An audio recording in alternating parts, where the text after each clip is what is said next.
situations that came out of the end of the empire, the British and French mainly empire and Germany, where you get partitions of peoples. And partition, I think, has a very mixed record in terms of the kinds of political entities that get created, the logics of nation states that get built, the way in which certain kinds, the nation state, after all, is a European idea. It's a European concept, and it presumes homogeneity. And there are large portions of the world that have always been multicultural. And when you go and you try to partition them, there's a kind of logic where then people want to just keep dividing into further and further nation states. So partition, I think, has been a very mixed blessing, not just in this area of the world, but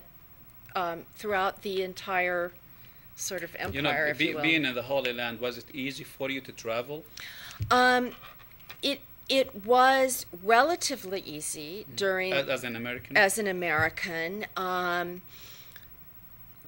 Going by Palestinian cars, sometimes it meant that I had to, sometimes the cars had to go back roads, because one of the great things is that there was a lot of, and there still is, a lot of creativity among the population, and a lot of collective nonviolent support of each other. So if you have one driver going into Jerusalem and one driver coming back, and two of them pass each other and the checkpoint up ahead is closed, one will communicate that to the other. So, you know, traveling as a Palestinian, sometimes you had to go a roundabout way to get where you were going. And over the years, it's just become increasingly harder. What about the wall today?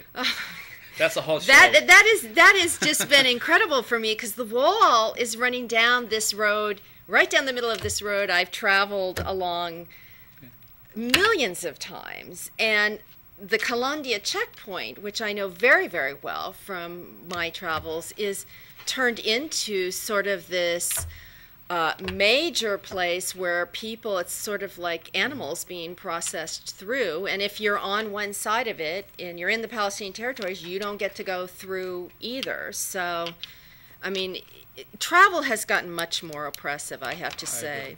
Well, I want to thank Dr. Debbie Gordon for being here. It's an honor. Well, we're not here to solve the Arab-Israeli conflict. It has been on for about 100+ years. We're here to share information with you. We're not here to brainwash anybody. We just dialoguing, and as you see, I give every viewer the opportunity to express his or her opinion freely. This is an open society. God bless you, and God bless America, and see you next Monday. Good night.